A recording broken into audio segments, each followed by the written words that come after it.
Hello everyone, you are welcome to the Mass Hub. Today we are going to look at a theorem under circle geometry. Angle at the center is twice angle at the circumference. So angle at the circumference is half angle at the center, provided the two angles are separated by the same arc or the same chord.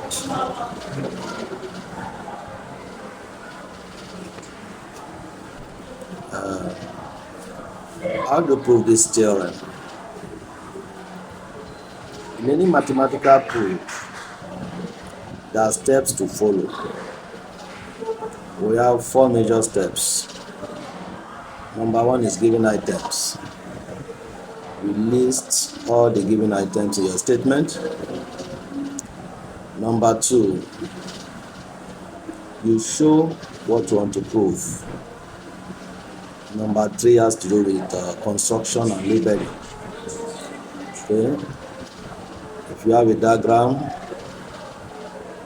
okay, so you can add things to your diagram. You can also label your diagram. Number 4 is the main proof. You start proving your statement. So how do you prove that angle at the center is twice angle at the circumference?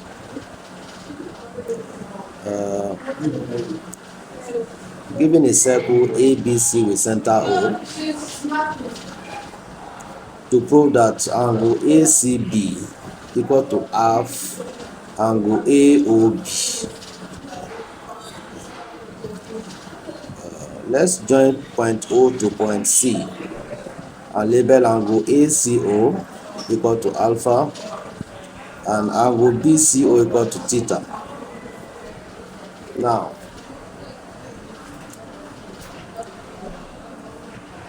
if you check your diagram, angle CAO is same thing as angle ACO, same thing as alpha.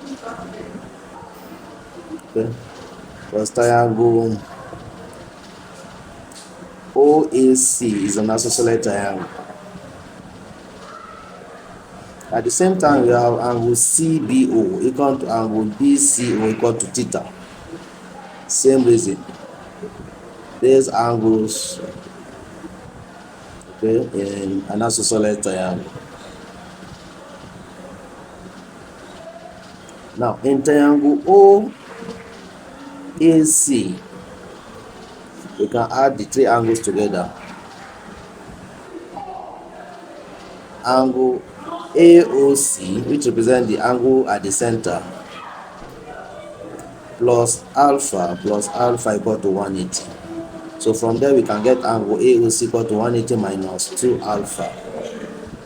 Sum of angles in a triangle. Okay. At the same time we can get angle BOC. It's also an angle at the center. Equal to 180 minus 2 theta. So at that point O, the total angle is 360. Now we want to find angle AOB, which is 360 minus angle AOC plus angle BOC. Sum of angles at the point is always 360 degrees. Okay, so that's 360 minus, open bracket, AOC is 180 minus 2 alpha and BOC is 180 minus 2 theta. Okay, so let's simplify this. 180 plus 180 will give us 360. Okay, 360 minus 3, that's 0. And minus 2 alpha gives us 2 alpha, and minus 2 theta gives us 2 theta. We can factorize by 2. And that alpha plus theta is something as angle ACB. If you check the diagram. Okay, so this is how we can prove that angle AOB, angle at the center, is twice angle at the circumference, or angle at the circumference is half angle at the center. Have a nice day. Bye.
Hello everyone, you are welcome to the math talk. Hello everyone, today we are going to look at a theorem under circle geometry. Today we are going to look at a theorem under circle geometry. Angle at the center is twice angle at the center, provided the two angles are separated by the same arc. Circumference is half angle at the center, provided the two angles are separated by the same arc or the same chord. How do you prove this theorem? Many mathematical proof. How do you prove this theorem? There are steps to follow. Many mathematical major steps. Number one is given items. We have four major steps. All the given items in a statement. Number one is given items. Number two, we list all the given items in a statement. What you want to prove. Number three has to do with construction and labeling. What you want to prove. Okay. Number three has to do with construction and labeling. Okay. So you can add things to your diagram. So you have a diagram. Your diagram. So number four is the main also label. Start proving your statement. Number four, so I will prove that angle at the center is twice angle at the circumference. So I will prove that angle at the center is twice angle at the circumference. Given a circle ABC with center O, to prove that given a circle ABC with center O to half angle AO, to prove that angle ACB equal to half, let's join AO to point C and label angle ACO equal to alpha, point O to point C, and angle BCO equal to label angle ACO equal to alpha, and angle BCO equal to theta. If you check your diagram, angle CAO is same as angle ACO. If you check your diagram, same as alpha. Angle CAO is same as angle ACO, same as alpha. OAC is an isosceles triangle. At the same time, we have angle C is an isosceles triangle. Angle BCO equal to theta. At the same time, we have angle CBO is angle BCO equal to theta. Okay, same isosceles triangle. These angles. Okay, now in triangle AC, we can add the three angles together. AC angle, we can add the three angles together to represent the angle at the center. Angle plus alpha to represent the angle at the center. So from there we can get angle AOC equal to 180 plus alpha equal to 180. So from there we can get angle AOC equal to 180 minus 2 alpha. At the same time we can get angle BOC is also an angle at the center. Okay, equal to 180. At the same time we can get angle BOC is also an angle at the center. So at that point O minus 2, the total angle is at that point O. Now we want to find angle AOB, which is 360 minus angle AOC. Now we want to find angle AOB, which is 360 minus angle AOC plus angle BOC. So sum of angles at the that's 360 minus. Okay, open bracket. So AOC is 360 minus 2 alpha and BOC is open bracket 2 theta. AOC is 180 minus 180 plus 180 will give us is 180 minus 2 360. Okay, so let's simplify this. Okay, 360 minus 180 plus 180 will give us minus 2 alpha give us 2 alpha. Okay, and minus 2 theta give us 2 theta. We can factorize by minus 2 alpha give us 2 alpha and minus alpha plus 2 theta give us 2 theta. It's simple as angle ACB, and that type alpha plus theta. So this is simple as angle ACAO. Check the diagram. Angle at the center is twice. So this is how we can prove that angle AO, angle at the circumference, angle at the center is twice angle at the circumference. Have a nice day. Or angle at the circumference is half angle at the center. Have a nice day. Bye.